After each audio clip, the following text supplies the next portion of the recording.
Do you want to improve your English while having fun? You're in the right place.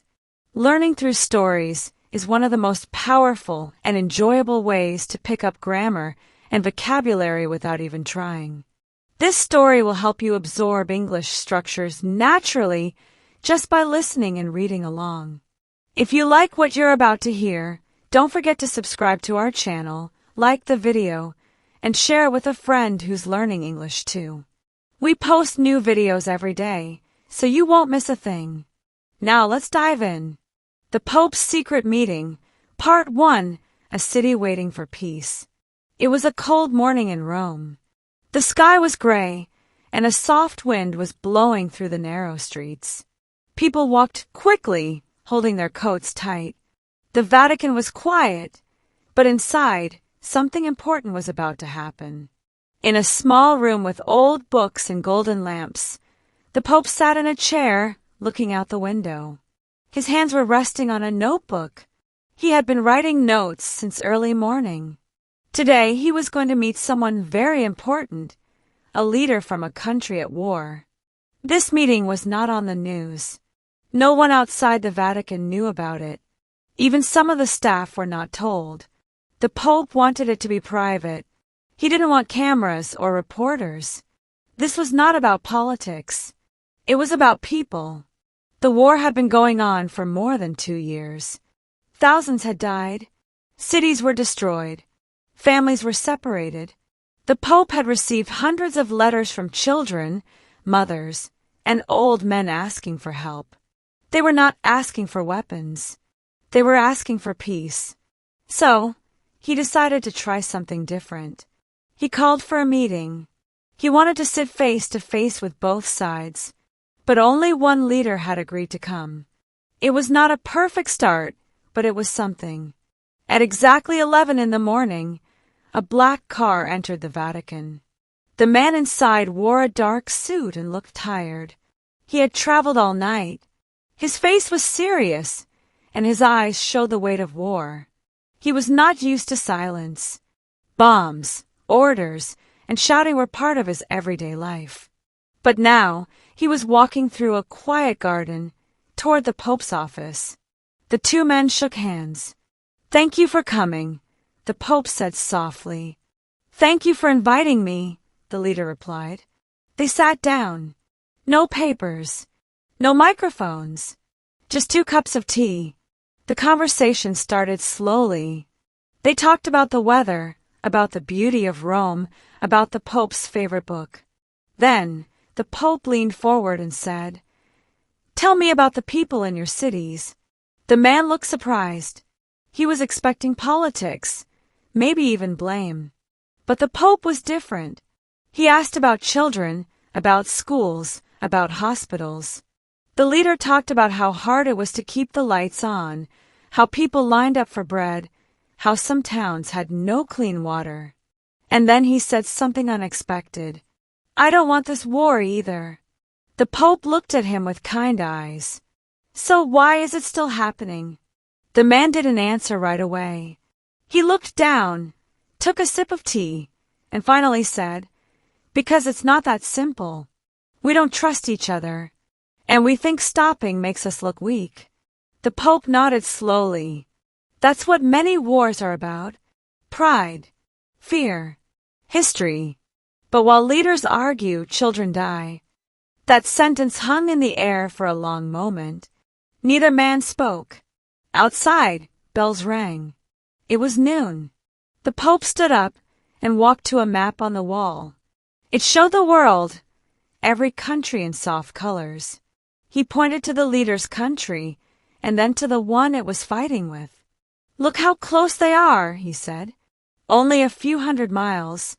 People there eat the same food, listen to the same music. If they were not told to hate each other, they might be friends." The leader was quiet. He looked tired again. "I don't know if I can change anything," he said. "Even if I want to." "But you came here," the Pope said. "That means something." The rest of the conversation lasted more than 2 hours. They talked about small steps, opening a road for food trucks, letting doctors enter a destroyed town. allowing students to take online classes again. These were not peace talks, but they were something. A start. When the leader left the Vatican, no one took his picture. The black car drove away silently, but the air in the city felt different, as if a door had opened. Just a little. You've just finished the first part of our story. Without even trying, you've picked up useful phrases, sentence structures, and real-world vocabulary in a natural and fun way. That's the power of storytelling. Every day, we'll bring you a new part, a new situation, and a new chance to learn.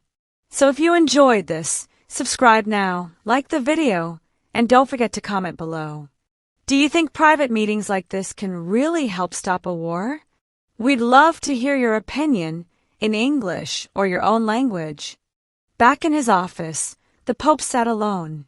The leader was gone, and the tea had gone cold. He opened his notebook and started writing again. Not about what was said, but about what wasn't said. He knew the real battle was not on the ground. It was in people's minds. Later that evening, he received a short message. The other leader, the one who had refused the invitation, had sent a reply. It was only a few words. I don't think a meeting would be useful at this time. No explanation. No greeting. Just rejection. The Pope wasn't surprised, but he felt disappointed. He had hoped that a face-to-face talk could make a difference. He believed in conversation. He believed in looking someone in the eye and saying, "Let's try." Still, he didn't give up. He sent another message. This time, he didn't ask for a meeting. He just asked a question. What would it take for you to stop this war? There was no answer. Not that day. Not the next. The phone didn't ring. The email stayed silent. But something strange happened. The leader who had come to the Vatican began to act differently. His government announced a short pause in fighting. It was only for 48 hours. Just 2 days. But in those 2 days, more than 5,000 people received food. Several injured civilians were rescued. A school reopened. No one said it was because of the meeting. But people noticed. Some called it luck. Others called it a political move. But inside the Vatican, the Pope called it a crack, a small opening in a very thick wall. He decided to push further. He asked for a secret team to be formed. Not politicians, not generals, just people who cared. Doctors, teachers, social workers, priests. Their job was to collect stories, real stories, about families affected by the war, about students who had lost their schools, about farmers who could no longer grow food because their land was full of bombs. These stories were powerful, and soon they were being read in newspapers around the world. But here's the important part. They didn't say which side was to blame. They didn't talk about who started the war. They talked about what the war was doing.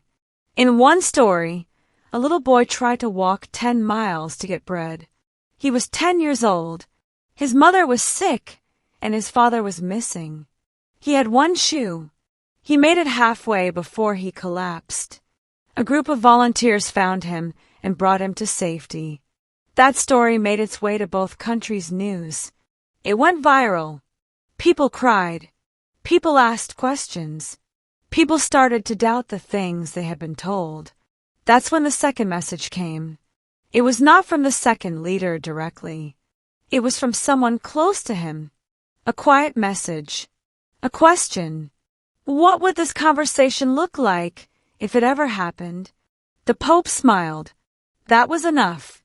He had seen this before, a small shift in language. No had turned into maybe. Silence had turned into curiosity. He responded with a simple message. It would look like 2 people in a room with no cameras, talking not as enemies, but as humans. Meanwhile, the leader who had already come to the Vatican started to face pressure. Some in his government didn't like what he was doing. They thought he was being weak. Others called him brave. Protests began in his country. Not against him, but against the war.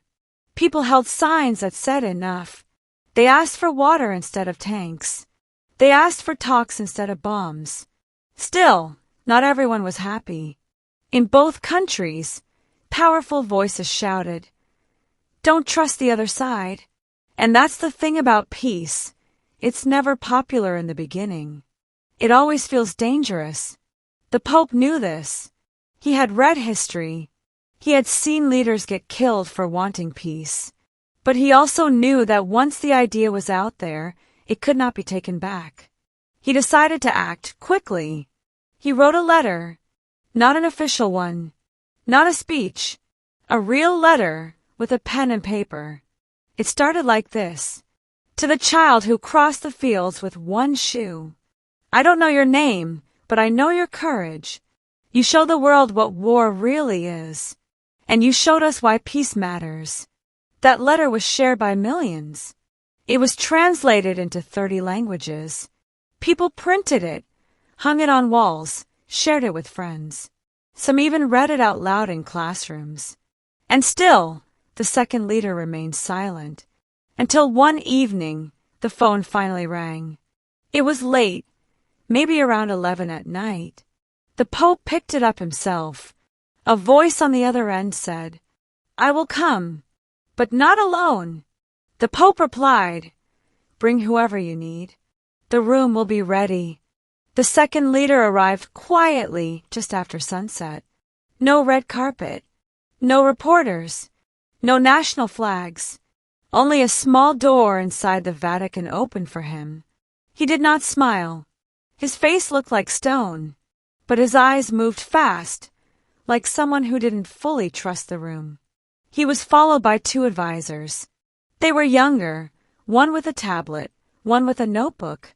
All 3 were dressed in dark colors. The Pope greeted them with warmth, but no ceremony. "You've come a long way," he said. The leader nodded. "I didn't come for a lecture," he said, almost coldly. "And I didn't invite you for one," the Pope answered calmly. They sat down. The same room, the same table, but the energy was different. Tense, sharp, like everyone was holding their breath. The Pope started slowly. "I want to show you something." He turned on a small screen. A video played, not from the news, not from a politician, but from a child. A 10-year-old girl sitting in a bombed-out classroom. She was writing in a notebook with no pages left. She was writing on the covers. In the video, she looked at the camera and said, "I just want my brother back. And my teacher. And the smell of our kitchen." Silence. The leader's eyes stayed on the screen. His fingers moved slightly.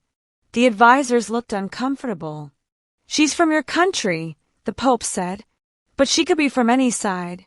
War doesn't care about sides." The leader took a deep breath. "Why are you showing me this?"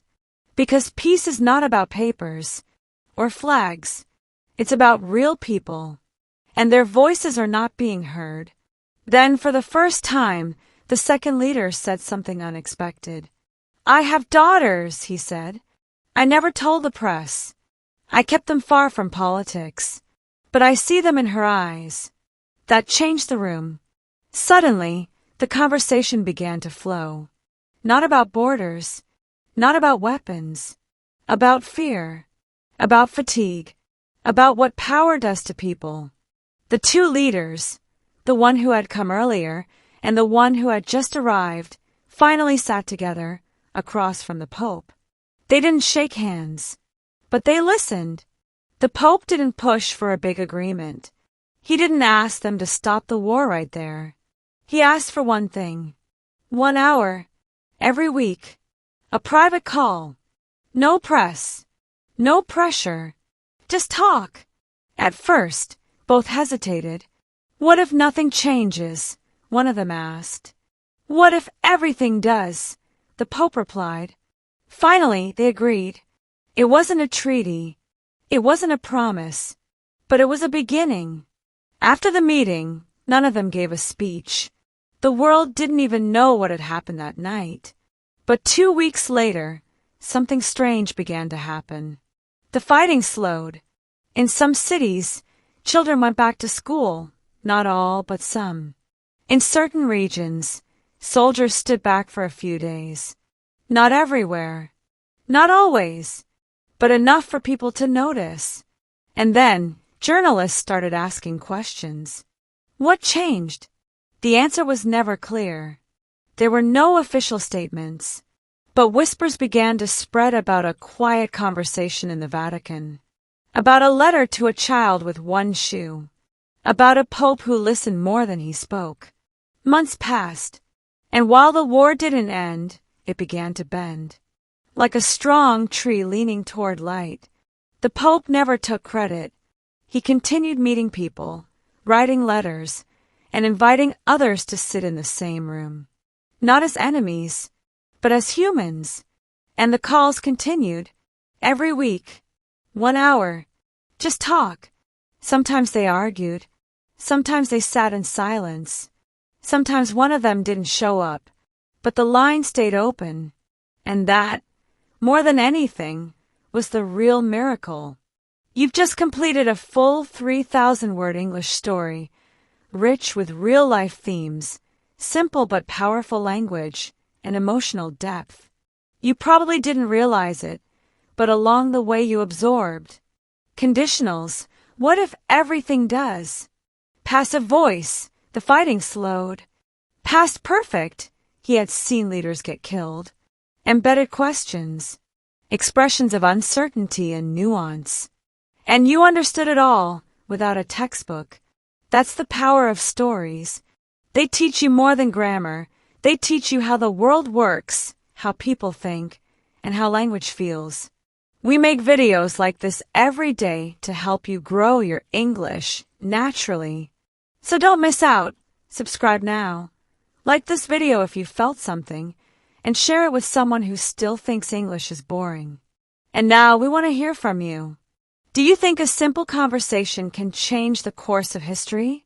Write your answer in the comments, in English or in your native language.